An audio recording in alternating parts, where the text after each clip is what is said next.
Welcome back to my YouTube channel. आप लोगों का बहुत बहुत स्वागत है हमारे यूट्यूब चैनल पर।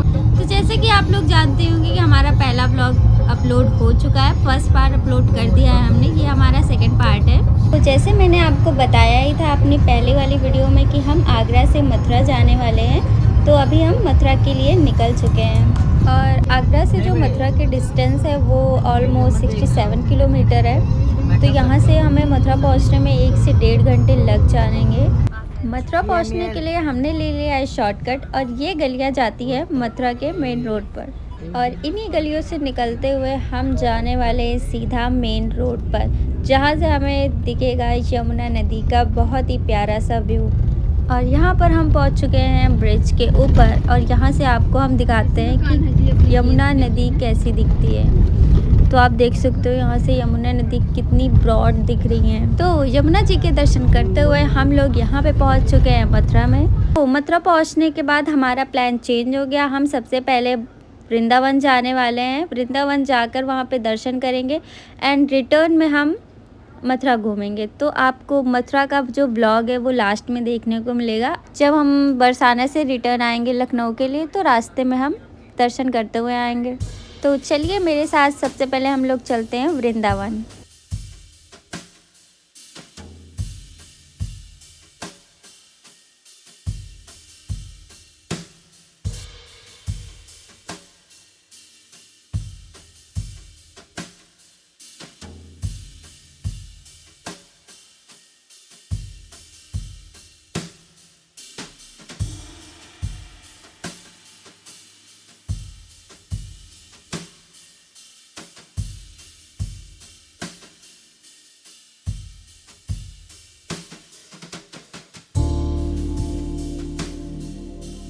हम लोग यहाँ पे पहुँच चुके हैं वृंदावन में, और यहाँ पर हमने देखा बोर्ड पर जो मेंशन था, यहाँ से सारे मंदिर बहुत पास में है। ऑलमोस्ट 1 किलोमीटर के अंदर सारे मंदिर ही मिल जाएंगे। तो यहीं पर हमने रूम बुक करना था, और रूम बुक करने में थोड़ी सी प्रॉब्लम आ रही थी क्योंकि फेस्टिव सीज़न की वजह से सारे रूम बुक हो चुके थे पहले से ही। तो यहाँ पर थोड़ी सी प्रॉब्लम हो रही थी रूम मिलने में।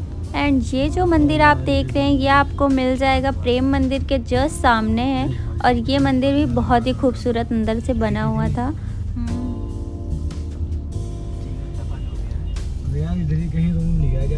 यहाँ पर वृंदावन की गलियों से निकलते हुए हम चलते हैं हमारी डेस्टिनेशन पे। हमें यहाँ पे रूम मिल चुका है, तो आपको हम लेकर चलते हैं जहाँ पर हमने रूम बुक किया है उस लोकेशन पे।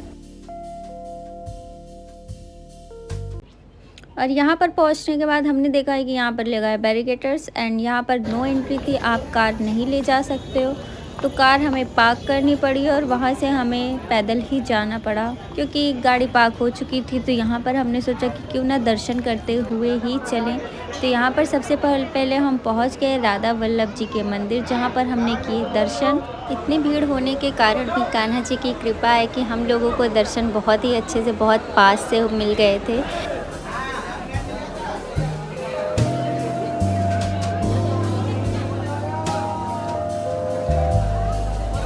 यहाँ पर भक्तों की संख्या बहुत ही ज़्यादा थी, भीड़ सच में बहुत थी, लेकिन दर्शन बहुत ही अच्छे से हो गए।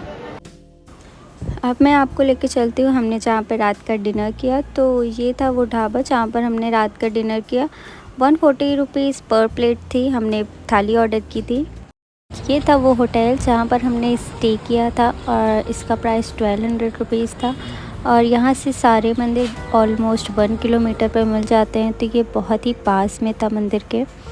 और अब मैं आपको दिखाती हूँ कि यहाँ का रूम कैसा था। और इस होटल के जस्ट सामने ही ढाबा है, तो आपको ज़्यादा दूर नहीं जाना पड़ेगा। डिनर लंच सब कुछ आपको पास में ही मिल जाएगा।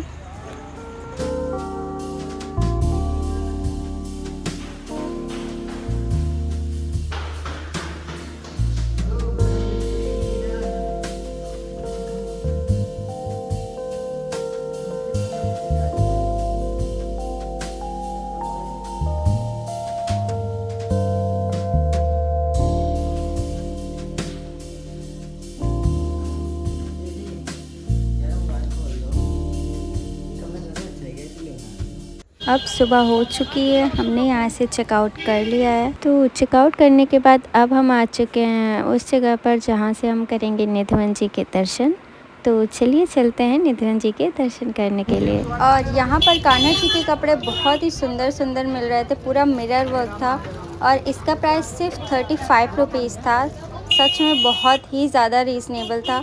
ये इतने ज़्यादा सुंदर लग रहे थे कि मैंने 4 से 5 सेट कान्हा जी के लिए और मैंने 3 से 4 मुकुट लिए।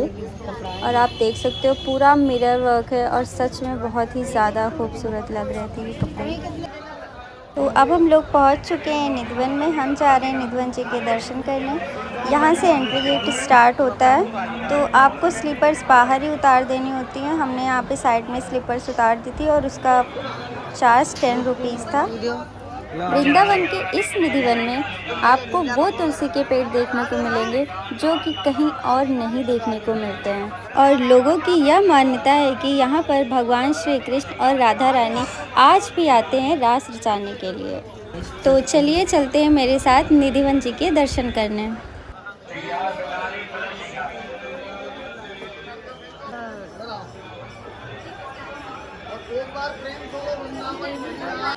जिनका दर्शन करेंगे अभी आपको। इसी जंगल का दूसरा नाम है मधुबन, निधिवन, निकुंजवन। सुनते हैं कि मधुबन में राधिका नाची रे गिरधर के मुरलिया बाजी। कहते हैं भगवान ने रासलीला प्रतिदिन किया करते थे, लेकिन महाराज लीला भगवान ने केवल एक ही बार किया था। जिस रात्रि में भगवान ने महाराज लीला किया वो रात्रि 6 महीने की थी। वो रात्रि आज भी आती है, उसी का नाम हम लोग बोलते हैं शरद पूर्णिमा। शरद पूर्णिमा को रास पूर्णिमा बोला जाता है। उसी रात्रि में भगवान ने यहाँ पर 16,108 गोपियों के साथ में महाराज लीला किया है। ये भगवान का महाराज लीला करने का स्थान है। लेकिन भक्तों का मानना है कि भगवान आज भी यहाँ रासलीला करने के लिए आते हैं। ऐसे कुछ चिन्ह देखने को मिलते हैं। यहाँ आज भी रात्रि में 8 बजने के बाद कोई नहीं रहता। बंदर, चिड़िया, मोर, पक्षी, मनुष्य सब बाहर चले जाते, सब बाहर चले जाते। और आज भी अगर जंगल में कोई रह जाता है या तो मर जाता है या फिर पागल हो जाता है। ये जितने ही वृक्ष दर्शन करोगे साधारण नहीं है, ये सब गोपी है, गोपियां हैं। ये सब रात्रि में गोपी बन जाती है और दिन में सब तुलसी के वृक्ष। कहते हैं 16,108 गोपियां थी, कृष्ण अकेले थे। हर गोपी की एक मनोकामना थी, एक कृष्ण मेरे साथ नाचे। तो भगवान ने यहाँ पर 16,108 रूप धारण कर लिए। एक गोपी और एक कृष्ण हो गए। इन पेड़ों को जब दर्शन करेंगे ना तो यहाँ कोई पेड़ अकेला नहीं है, सब जोड़े हैं। एक गोपी और एक कृष्ण। आओ ऐसे आओ।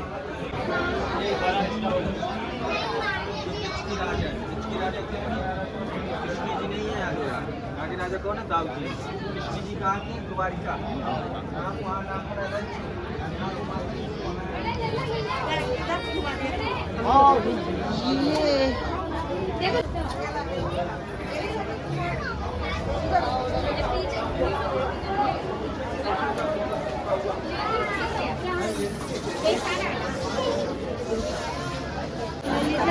इस समय भगवान श्री कृष्ण गोपियों के साथ में महाराज लीला कर रहे थे। तो 6 महीने की रात्रि थी। कहते हैं गोपियों को प्यास लगी, भगवान से विनती किया, बोला प्रभु हमको प्यास लगता है। भगवान ने कहा पीछे यमुना चली जाओ। बोला प्रभु रात्रि का समय और ये स्त्री है, यमुना तट के किनारे अकेले नहीं जा सकते। तो यहाँ भगवान ने अपनी बांसी से गड्ढा खोदा, जल निकाला, गोपियों का प्यास बुझाया। कुंड का नाम हो गया ललिता। कृष्ण की 3 सखियां मेन है, राधा, ललिता और विशाल। एक बार प्रेम सोलो ललिता सखी की। और मैं आपको बताना चाहूँगी कि वृंदावन के निधिवन में संत स्वामी हरिदास जी की समाधि भी है। स्वामी हरिदास जी को ललिता सखी का अवतार भी माना जाता है। कहा जाता है कि उन्होंने अपनी भक्ति और समर्पण से राधा और कृष्ण को प्रसन्न किया था और वे उनके सामने प्रकट हुए थे। निधिवन जी में बांके बिहारी जी की मूर्ति का प्रकट होना भी माना जाता है। यह वही स्थान है जहाँ पर स्वामी हरिदास जी ने समाधि ली थी। यहाँ पर दर्शन के बाद अब हम लोग चलेंगे उस स्थान पर जहाँ पर भगवान श्री कृष्ण एंड राधा रानी आज भी आते हैं रास रचाने के लिए। ठाकुर जी की जो भक्ति जो करते हैं भगवान उनके साथ भी रास करते हैं। रास का मतलब है लीला। यहाँ भगवान आज भी लीला करने के लिए आते हैं, प्रतिदिन आते हैं, नित्य नियम से आते हैं। तो यह शाम को अगर आप लोग आएंगे 7:30 बजे तो यह शयन आरती होगी, जिस समय भगवान को सुलाया जाएगा। शयन आरती होने के बाद यहाँ कुछ भोग की सामग्री रखी जाएगी। और ये जो भोग है ना, ये बलराम जी के मंदिर से आता है। क्या, हाँ चलेंगे अभी दर्शन कराएंगे आपको।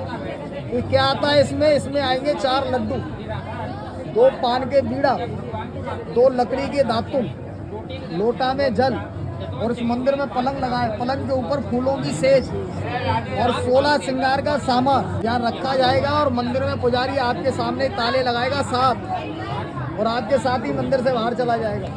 अब ये दर्शन करना है तो सुबह फिर आना पड़ेगा 5 बजे, 5:30 बजे खुलेगा आपके सामने।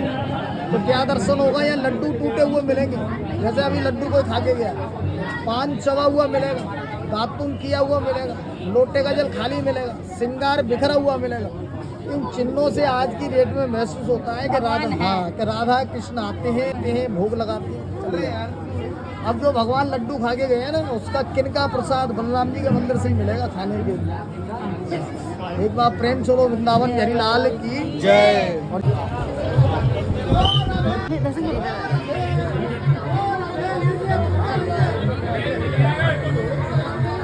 रास मंडल, ये तो छोटा रास मंडल है, अभी इस मंदिर के बाद चलेंगे तो बड़ा रास मंडल है। असली रास मंडल, असली जो रास मंडल है वहाँ राधा रानी का दर्शन है, वहाँ कृष्ण नहीं है।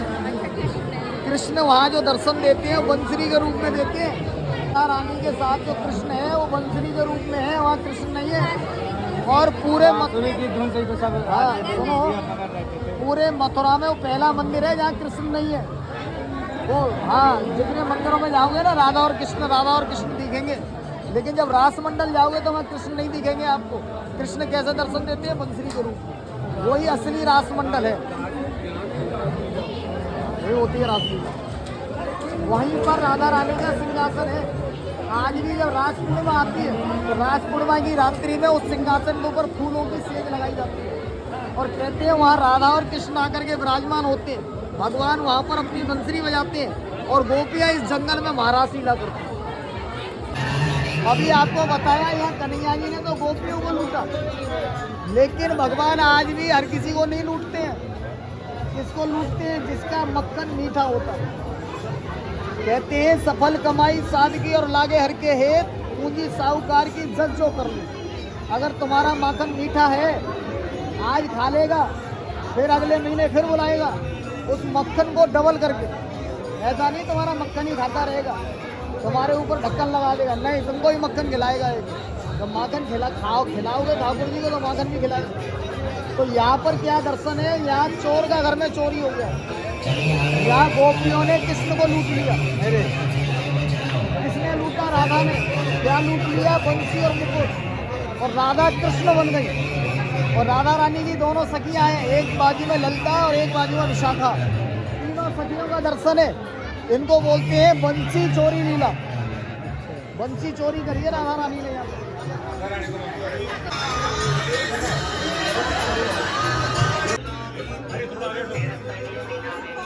तो राधा रानी जी के दर्शन करने के बाद वृंदावन की गलियों से निकलते हुए अब हम लोग जाते हैं यमुना नदी के दर्शन करने।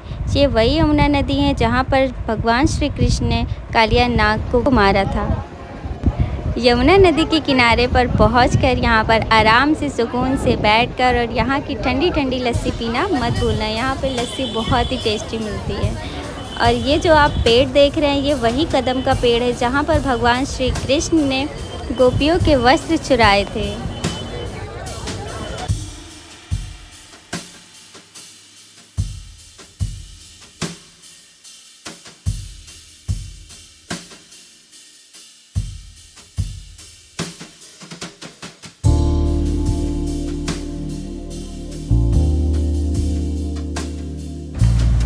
तो यमुना जी के दर्शन करने के बाद अब हम लोग चलते हैं मदन मोहन जी के मंदिर, और ये है मदन मोहन जी का मंदिर। तो चलिए चलते हैं दर्शन के लिए। ये जो आप मदन मोहन जी का मंदिर देख रहे हैं ये वृंदावन में ही स्थित है, यमुना नदी के बिल्कुल पास में। कालीदेव घाट के बिल्कुल सामने यह मंदिर स्थित है। अगर आप दर्शन करना चाहते हैं तो काली घाट के बिल्कुल सामने आपको ये मंदिर मिल जाएगा। और यह मंदिर श्री रामदास खत्री ने बनवाया था। इनका जो प्रचलित नाम है वो कपूरी है। मान्यता है कि श्री रामदास खत्री जी जो कि एक व्यापारी थे, उनकी नाव जो है यमुना नदी में फंस गई थी, जो कि मदन मोहन जी के दर्शन और प्रार्थना के बाद ही निकली। वापसी में रामदास जी ने यह मंदिर बनवाया जो कि मदन मोहन के नाम से प्रसिद्ध है।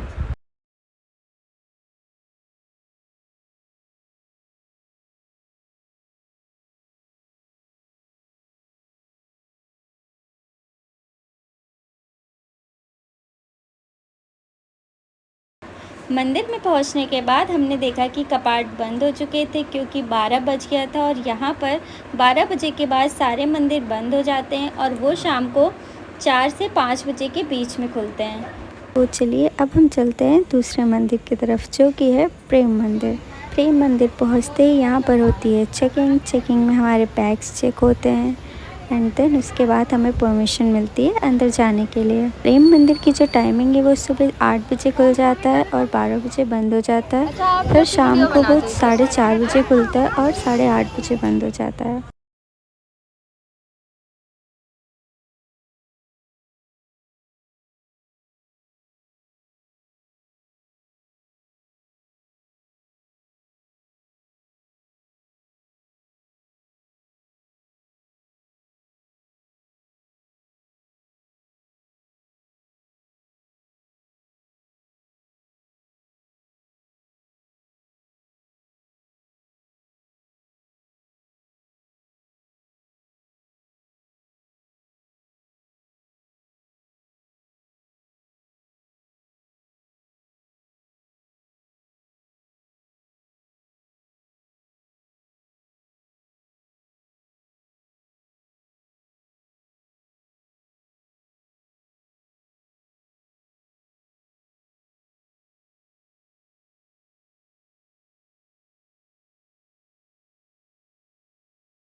मुझे छोड़ दे।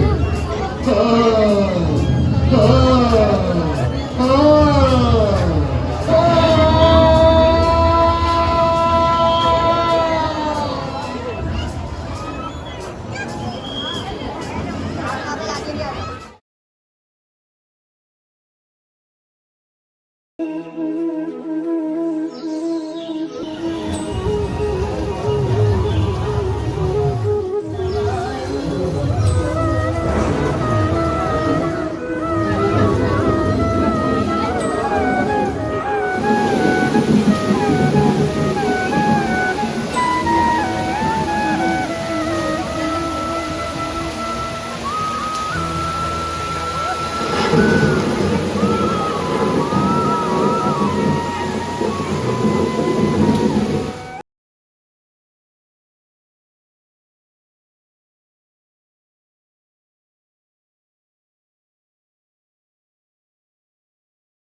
तो वृंदावन में हमने अच्छे से दर्शन कर लिए सारे मंदिरों के, और इसके बाद अब हम चलते हैं राधा रानी की नगरी जो कि है बरसाना। बरसाने का व्लॉग आपको नेक्स्ट वीडियो में देखने को मिलेगा, तो तब तक के लिए आप हमारे चैनल को सब्सक्राइब कर लें, और अगर आपको मेरी ये वीडियो अच्छी लगी तो मेरी वीडियो को लाइक करना ना भूलें।